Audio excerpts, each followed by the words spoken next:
अस्सलामु अलैकुम वरहमतुल्लाहि वबरकातुहू। नाज़रीन, इस्तक़बाल है, स्वागत है आपका viral news live studio Jalgaon, Maharashtra, India में। मैं आपका मेज़बान मुफ्ती मोहम्मद हारून नदवी।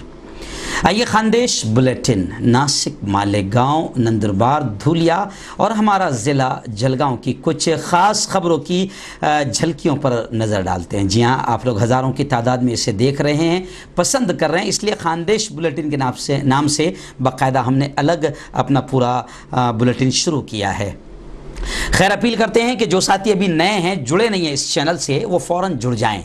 नीचे लाल कलर में सब्सक्राइब लिखा होगा, उससे टच कर दें, वो लाल से सफ़ेद हो जाएगा। उसके सफ़ेद होती राइट साइड में एक घंटी बनकर आएगी, उस घंटी को भी टच कर दें। और घंटी के टच करने के बाद में 3 ऑप्शन आएंगे, उस पर पहला ऑप्शन ऑल का रहेगा, उसे टच कर दें। ये तीनों काम करने से ये होगा कि आप हमारे चैनल से जुड़ जाएंगे। हमारी हर खबर, हर वीडियो आपको आपके मोबाइल पर मिल जाया करेगी। और हाँ नाज़रीन, अपील करते हैं कि अपने दोस्तों तक भी खानदेश बुलेटिन कि आप लिंक्स को शेयर करें, और आप जब खबर देखना शुरू करते हैं तो पहले उसे लाइक कर दें और शेयर भी करें। ये आपकी तरफ से हमारे चैनल की एक यूँ समझिए कि मदद होगी। आइए बात करते हैं नासिक ज़िले से, हम बात शुरू करते हैं। नासिक की गुज़िश्ता कल हमने 2-3 अहम खबरें आपको बताई दी। इस वक्त नासिक के येवला की खबर हमारे पास है। जी हाँ, नासिक में भी कोरोना का कहर जो है यूँ समझिए कि बरपा है और कोरोना पैर पसार रहा है। और नासिक ज़िला मालेगांव तो अल्हम्दुलिल्लाह यूँ समझिए कि शून्य हो गया, ज़ीरो पर आ गया। और मालेगांव का काढ़ा तो ज़बरदस्त अंदाज में धूम मचा रहा है और काढ़े को लेकर अब एक उत्साह लोगों में बढ़ गया है। और अभी मैं आपको योला की खबर सुनाने से पहले मालेगांव की ही खबर आपको बता दूं कि बाकायदा बड़ी तादाद में अलग अलग इलाकों से, औरंगाबाद, मनमाड़, नांदेड़ वगैरह से भी मालेगांव का काढ़ा लेने के लिए लोग वहाँ पहुँच रहे हैं। और मालेगांव के काढ़े को लेकर बाकायदा वज़ीर सेहत राजेश टोपे साहब ने भी बात कही थी कि मैं उद्धव जी ठाकरे से इसको लेकर बात करूंगा। और अब मालेगांव काढ़े को लेकर, जैसे मैंने कल आपको बताया था कि धुलिया में भी बाकायदा मीटिंग हुई और मालेगांव काढ़े को किस तरीके से आगे बढ़ाया जाए और लोगों तक पहुंचाया जाए, किस तरीके से वो काढ़ा जो एक इम्यूनिटी बूस्टर का काम कर रहा है, उसको भी लेकर काफ़ी चर्चा हो रही है और लोगों में काफ़ी उत्साह नज़र आ रहा है। एक मिनट की क्लिप है। एक हिंदू भाई वहाँ मालेगांव का जो यूनानी मेडिकल कॉलेज है मंसूरा, वहाँ पर पहुँचा और इस काढ़े के ताल्लुक से उसने क्या कहा आप थोड़ा सा ज़रूर सुन लें। ये 1 मिनट की क्लिप है। मालेगाव मनसुरा कॉलेजला मालेगावला जे बदनाम करत होते त्या मालेगावचे पेशंट आम्ही नाशिकमध्ये घेणार नाही, मालेगावला जे सर्व बदनाम करत होते, आज त्याच मालेगावचं आज महाराष्ट्र आणि अख्ख्या भारतामध्ये नाव झालेलं आहे। आणि हे मालेगावचा जो मनसुरा जो कॅम्पसमध्ये हा जो काढा आहे, जोचंदा काढा म्हणून आहे, हा इम्युनिटी पॉवर वाढवण्यासाठी हा जो काढा जोचंदा काढा म्हणतात मनसुरामध्ये, हा इम्युनिटी पॉवर वाढवतो। माझं असं मत आहे की महाराष्ट्रामध्ये आरोग्यमंत्री माननीय राजेश टोपे साहेब यांनी जर जे कोरोना पेशंट असेल त्यांना फक्त मालेगावमध्ये व्हिजिट करायला पाठवून दिला पाहिजे। जे ज्या गल्ल्या गोळ्यामध्ये पाठवलं ना, त्याचं कोरोनाच पळून जाईल, त्यांचा कोरोनाच पळून जाईल। मालेगाव इतकं बदनाम करत होते, आज मालेगाव झिरो आहे। मी नाही बोलणार, आज मी 3 दिवसापासून मालेगावमध्ये, परंतु इथलं 0 पेशंट आलेले, झिरो इथं एक पण पेशंट नाही मालेगावमध्ये। अहो मी फिरून आलो इकडे, काहीच नाही ना साहेब, इथं पूर्ण झिरो आहे। आज दहशतमध्ये ॲक्च्युली मॅन पॉवर इतकी खंबीर इथल्या लोकांची, लहान पोरं असे रोड फिरवाले, असे कल्ल्या गोळ्यामध्ये चाल मी अरे झालो का काय मालेगाव म्हणलं, चला म्हणलं, मग मी स्वतः मालेगावला इकडे आज आलो। आइए नाज़रीन, बात करते हैं नासिक के येवला की। येवला का मामला है कि येवला तहसील में भी, जैसे मैं बात कर रहा था कोरोना को लेकर के, नासिक ज़िले में कोरोना थोड़ा पैर पसार रहा है और आसपास के इलाकों में थोड़ा सा दहशत का माहौल ग्रामीण में भी बनता जा रहा है। येवला तहसील की खबर आई कि येवला तहसील में अब तक मरने वालों की तादाद, कोरोना से मरने वालों की तादाद आंकड़ा जो है 10 के करीब पहुँच चुका है। और देवला तहसील में एक कोरोना पॉजिटिव केस मिलने के बाद में अब वहां मरीजों की तादाद 3 के करीब पहुंच गई है। लेकिन वहीं पर एक अच्छी खबर यह भी है कि 99 पेशेंट्स, तकरीबन 99 मरीज जो है कोरोना से मुक्त भी हुए हैं और सेहत याब होकर, शिफा याब होकर अपने घरों को लौटे भी हैं। नाज़रीन, ऐसे ही आपको बता दूं कि इस वक्त नासिक शहर में और नासिक में लोगों का डिमांड बढ़ता जा रहा है पंचवटी एक्सप्रेस शुरू करने को लेकर। उसकी वजह यह है कि 3 माह से तकरीबन मनमाड़ और मुंबई रूट की ट्रेनें बंद है, लेकिन अब लोग नासिक शहर के लोग और नासिक इलाके के लोग अब ये मुतालबा कर रहे हैं, ये डिमांड कर रहे हैं कि पंचवटी एक्सप्रेस शुरू की जाए। आइए नाज़रीन, बात करते हैं धुलिया शहर और धुलिया ज़िले के। धुलिया ज़िले में तो अब दोबारा ऐसा लग रहा है कि जैसे कोरोना का सैलाब आ गया है। एक क़यामत सुग़रा जिसे हम छोटी क़यामत कहते हैं, वो यूँ समझिए कि आई हुई है। और कोरोना के जो ग्रामीण भाग है, साकरी है, शीरपुर है, यहाँ यूँ समझिए कि एक हॉट स्पॉट की तरह ये इलाके बन गए और कोरोना की दोबारा वापसी से धुलिया ग्रामीण, धुलिया शहर और धुलिया ज़िले में एक खौफ और दहशत का माहौल देखा जा रहा है। नए मरीज़ों की तादाद बड़ी तेज़ी से बढ़ती हुई नज़र आ रही है। इसी को लेकर लोगों में चर्चा भी काफ़ी हो रही है और वहाँ के जो जिम्मेदारान हैं, चाहे वो पॉलिटिकल राजनीतिक या संस्थाओं के जिम्मेदार है या सियासी जिम्मेदारान हैं, और डॉक्टर्स की बड़ी टीमें कोरोना की रोकथाम के लिए काफ़ी एहतियाती इक़दाम उठाने के लिए मीटिंग्स कर रही है और बाकायदा चर्चा भी हो रही है। गुज़िश्ता कल मैंने आपको बताया था कि धुलिया के आमदार डॉक्टर फारूक शाह साहब, ऐसी धुलिया के ज़िला कलेक्टर और मेडिकल स्टाफ के तमाम जिम्मेदारान और कुछ राजनीतिक दलों के जिम्मेदारान ने मिलकर बैठक की और कोरोना की रोकथाम के लिए एहतियाती कदम उठाने के लिए बहुत सारे मशवरे सामने आए हैं।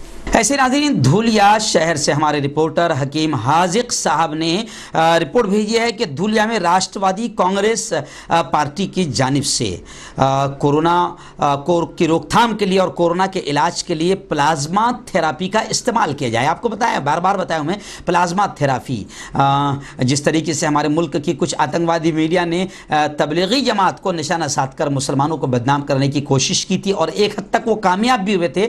बाद में अल्लाह रब्बुल इज़्ज़त ने कुछ ऐसा मामला पलटा कि वही मुसलमान, वही तबलीगी जमात के लोग जब अच्छे हुए हैं तो उनके प्लाज्मा की, उनके प्लेटलेट की ज़रूरत पड़ी और सैकड़ों हज़ारों की तादाद में मुसलमानों ने अपने प्लेटलेट भी दान किए हैं और उस इलाज को दिल्ली में भी इस्तेमाल किया जा रहा है। अब धुलिया शहर से भी खबर आई है कि राष्ट्रवादी कांग्रेस पक्ष के कुछ जिम्मेदारों ने, जिसमें अल्पसंख्यक विभाग के रईस काजी साहब, शहर उपाध्यक्ष असलम खाटिक साहब और कुछ जिम्मेदारों ने बाकायदा पालक मंत्री धुलिया माननीय अब्दुल सत्तार साहिब से बाकायदा मुलाकात की, उनको मेमोरेंडम दिया और मुतालबा किया कि धुलिया में भी और धुलिया शहर में भी प्लाज्मा थेरेपी को बतौर इलाज इस्तेमाल करने का डिमांड किया।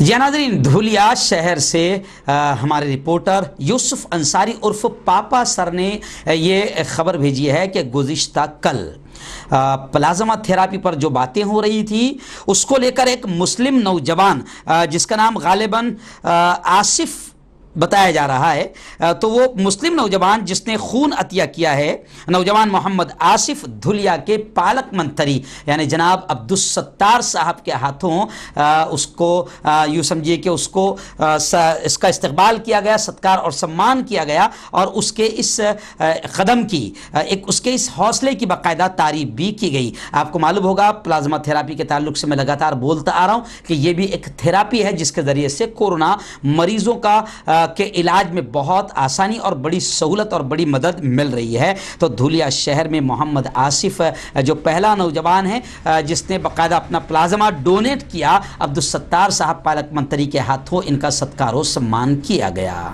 नाज़रीन, नासिक शहर की, नासिक रोड की एक बड़ी चिंताजनक खबर आई है और ये मामूली खबर नहीं है क्योंकि वहाँ की एमएलए, जी हाँ, वहाँ की एमएलए आमदार सरोज अहिरे, इन्होंने बाकायदा जब इनका मामला कोरोना को लेकर आया और ये कोरोना की मरीज़ बनी और फिर एक प्राइवेट अस्पताल वहाँ पर है, उन्होंने वहाँ पर वो इलाज करवाया, तो आमदार साहब ने खुद कहा है कि प्राइवेट अस्पताल पूरी तरीके से लूट मार करते हुए नज़र आ रहे हैं। और सरोज अहिरे आमदार साहिबा ने खुद कहा कि तकरीबन 3.5 से 4 लाख रुपए का बिल हमें थमाया गया। यानी इस महामारी के मौके पर एक तरफ तो प्राइवेट अस्पताल का मामला ये था कि पहले खोल नहीं रहे थे, लोगों का, जनता का साथ नहीं दे रहे थे, फिर उसके बाद प्राइवेट अस्पतालों पर गवर्नमेंट की तरफ से कुछ प्रेशर आया, दबाव आया, फिर वो अस्पताल खोल रहे हैं। अब अस्पतालों से ये खबरें आ रही है कि बाकायदा प्राइवेट अस्पताल अस्पताल। कोरोना मरीज पहले ही घबराया हुआ होता है, उसको लगता है मैं तो मर जाऊंगा, और लोग बाकायदा ये कह रहे हैं कि किसी भी तरीके से कितना भी पैसा खर्च हो लेकिन हमारा इलाज हो। आज ही मैंने सुबह हैदराबाद के यशोदा हॉस्पिटल की एक वीडियो डाला हूं अपने दूसरा चैनल वायरल न्यूज इंडिया पर, कि एक मौलाना कासमी साहब कह रहे हैं कि किस तरीके से प्राइवेट अस्पताल में मैं जिंदा हूं और मुझे मुर्दा करार दे दिया गया था। तो खैर वो वीडियो भी आप मेरे चैनल वायरल न्यूज इंडिया पर जाकर, हमारे इस चैनल के लिंक दी जाती है नीचे डिस्क्रिप्शन में, आप वो वीडियो दे सकते हैं। 10 मिनट की वीडियो, कैसे प्राइवेट अस्पताल जो है बदमाशी करते हुए नजर आ रहे हैं। और अब नासिक रोड की एक अस्पताल की आमदार सरोज अहिरे की वीडियो आई है जो बता रही है कि किस तरीके से प्राइवेट अस्पताल में मरीजों के साथ में लूट मार का मामला किया जा रहा है इस मुसीबत के वक्त में। नाज़रीन, आइए बात करते हैं जलगांव शहर और जलगांव ज़िले की। जी हाँ, जलगांव शहर में बहुत ज़बरदस्त पैमाने पर बाकायदा 2 टीमें बनाई गई है और भी कई फाउंडेशंस एक साथ मिल गई। 31 फाउंडेशंस एक साथ मिलकर, मुसलमानों की बड़ी बड़ी संस्थाएं एक साथ मिलकर यहाँ पर बहुत बेहतर अंदाज में लोगों के दिलों से कोरोना का डर और खौफ निकालने का काम भी करते हुए नज़र आ रहे हैं। और अलग अलग इलाकों में बाकायदा मेडिकल कैंप के जरिए से वो लोगों की बेहतर अंदाज में सेवा करते हुए नजर आ रहे हैं। इस वक्त मेरी निगाहों के सामने एक बड़ी खबर आई है कि जलगांव कोविड केयर यूनिट जो बनी है, जलगांव कोविड केयर यूनिट जो तकरीबन 8-9 दिन से लगातार अलग अलग इलाकों में मेडिकल कैंप के जरिए से लोगों का चेकअप कर रही है और उनके दिलों से डर और खौफ भी निकाल रही है, और जो सस्पेक्टेड पेशेंट है उनकी रहनुमाई भी कर रही है, उनको गाइड भी कर रही है कि वो अपना इलाज किस तरीके से आगे कराएं। लेकिन गुज़िश्ता कल इस जलगांव कोविड केयर यूनिट की जानिब से एक बड़ा बेहतर काम किया गया। वो बेहतर काम ये किया गया कि हमारे जो सफाई कर्मचारी है, मैं समझता हूं कि शायद आज तक किसी ने इन पर ध्यान नहीं दिया।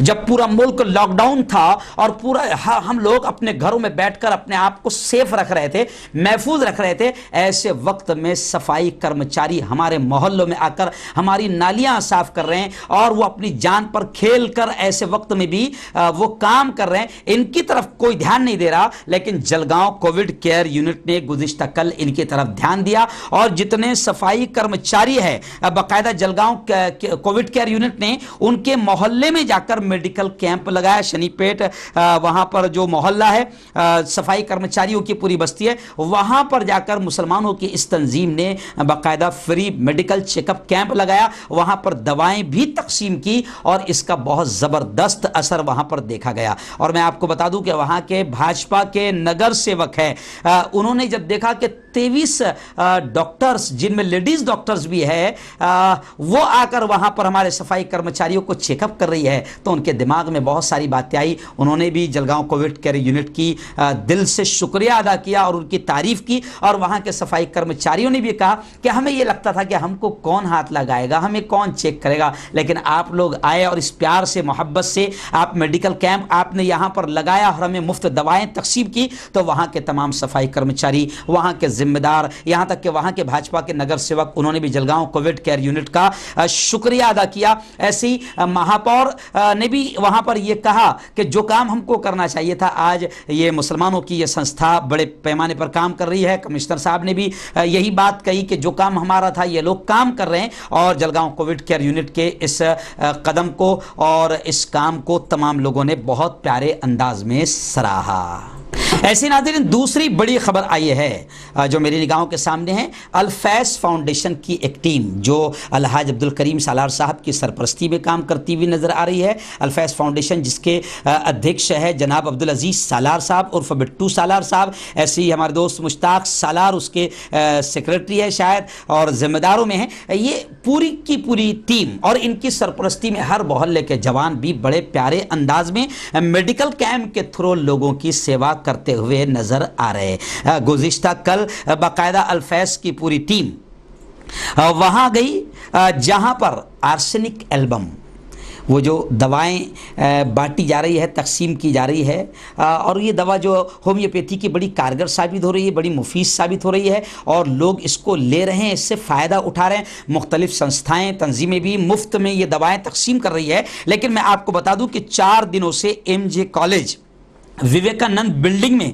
बाकायदा शुभांगी मैडम की सरपरस्ती, उनकी निगरानी में वहाँ पर ये आर्सेनिक एल्बम जो दवाएं हैं ये तैयार की जा रही है, प्लास्टिक की बोतल्स में भरी जा रही है और फिर यहाँ से ये लोगों में तकसीम की जा रही है। तो गुज़िश्ता कल अल्फैज़ टीम अब्दुल अजीज़ सालार साहब खुद और मुश्ताक सालार और उनकी पूरी टीम, जवानों की बड़ी टीम वहाँ पर गई और उन्होंने भी इस खिदमत को अंजाम दिया। और शुभांगी मैडम और जितने लोग ये सब काम कर रहे हैं आर्सेनिक एल्बम 30 को पैकिंग का और लोगों में तकसीम का, अल्फैज़ फाउंडेशन ने वहाँ पर हाथ भी बटाया, सहकार्य भी किया और पूरी तरीके से उनकी सराहना की और उनके कामों की तारीफ की। इस मौके पर वहाँ पर रेड क्रॉस सोसाइटी की डॉक्टर अर्पना मैडम, ऐसे ही अल्फैज़ के पठान आसिफ, आसिम पिंजारी, तौफीक शेख, साजिद खान, वकार शेख, आवेश शेख, खिजर खान, रिजवान शेख, अवेश सालार, इरफान सैयद, अखलाक अहमद, शरीफ भाई, अकरम भाई, दानिश अहमद, ये तमाम के तमाम नौजवान जो सहकार्य कर रहे हैं और अल्फैज़ फाउंडेशन के मातहत एक ज़बरदस्त सेवा का काम कर रहे हैं, ये तमाम जवान उस वक्त वहाँ मौजूद थे। नाज़रीन, ऐसी ही एक खबर जलगांव ज़िले के फैसपुर शहर से आई है कि फैसपुर में एक कोरोना योद्धा जनाब यानी यूँ समझिए कि सहायक पुलिस निरीक्षक है प्रकाश वानखेड़े साहब, जो कोरोना से युद्ध करते करते और लोगों की सेवा करते करते कोरोना से मुतासिर हो गए थे, लेकिन वो कोरोना से यूँ समझिए कि जंग जीत गए हैं और दोबारा वो अपनी ड्यूटी पर और लोगों के सहकार्य और मदद और खिदमत और जन सेवा के लिए हाजिर हो गए। इस मौके पर लोगों ने उनका सत्कार और सम्मान किया और उनके कामों को सराहा। और इस मौके पर प्रकाश वानखेड़े साहब ने बाकायदा मार्गदर्शन करते हुए लोगों से ये अपील की कि अपने घर को, अपने इलाके को साफ सुथरा रखें, सुरक्षित रहें। और वानखेड़े साहब ने यह भी कहा कि गैर ज़रूरी तौर पर घरों से बिल्कुल भी बाहर न निकलें और बाज़ारों, चौराहों, नुक्कड़ों और गलियों में भीड़ भाड़ न लगाएं, अपने आप को भी महफूज रखें, अपनी फैमिली और पूरी मानव जाति की हिफाजत करें। नाज़रीन, आइए बात करते हैं जलगांव ज़िले के एरंडोल की। जी हाँ, एरंडोल शहर में मनसे की जानिब से बाकायदा एक मेमोरेंडम दिया गया, ज्ञापन सौंपा गया, जिसमें यह डिमांड किया गया कि घरेलू बिजली के बिल माफ़ किए जाए।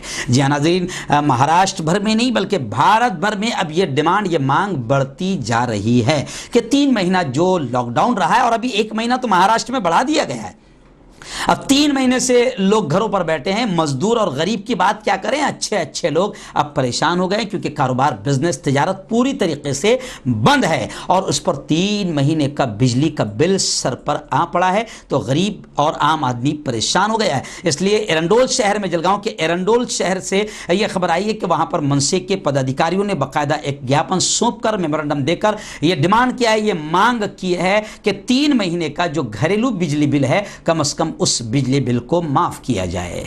नाज़रीन, ऐसे ही जलगांव शहर से हमारे रिपोर्टर शेख आसिफ ने एक बाकायदा स्टोरी लाई है कुम्हार बिरादरी की। जी हाँ, कुम्हार बिरादरी जो मटके वगैरह बनाकर अपना धंधा और कारोबार चलाती है, अपना घर बार चलाती है, अपने बाल बच्चों का पेट पालती है, इस वक्त यूँ समझिए कि उस बिरादरी पर भी काफ़ी दिक्कतें और संकट आई हुई है। उन्होंने बाकायदा पूरा माल बनाया, लेकिन लॉकडाउन की वजह से पूरा के पूरा माल जो मटकों का मई के महीने में बिकता था, अप्रैल के महीने में बिकता था, लेकिन मार्च से लॉकडाउन होने की वजह से पूरा के पूरा माल घर पर पड़ा हुआ है और अब ठंडी का मौका भी आ गया है और वो माल बिक भी नहीं पाएगा, ऐसा उनका कहना है। तो इसलिए उन्होंने सरकार से बाकायदा मदद की गुहार लगाई है कि किसी भी तरीके से उनकी मदद की जाए, क्योंकि माल बिक नहीं रहा है और साल भर घर को और बच्चों को पालना, उनका पूरा ख्याल रखना ये बड़ा मुश्किल हो गया है। आइए क्या कह रहा है एक कुम्हार भाई, थोड़ी सी उसकी फरियाद जरूर सुने। में ना हमारा माल पूरा फंस चुका है और बरसात के टाइम पे भी नुकसान हो रहा है हमारा माल। साल भर कैसे संभाल कर रखेंगे ये हमको चिंता लग रहा है। हमारा कहने का मतलब ये है कुम्हार भाइयों सबको और सरकार के तरफ से मदद कुछ मिल जाता तो अच्छा रहता। हमारा गर्मी का मौसम में लॉकडाउन की वजह से माल बच गया, पूरा माल बिका भी नहीं। अभी लॉकडाउन खुला भी तो बारिश लग गया, धंधे पानी भी नहीं हुआ और माल बच गया। माल ये साल भर कैसे संभालेंगे हम, कुछ हमको सरकार तरफ से मदद चाहिए।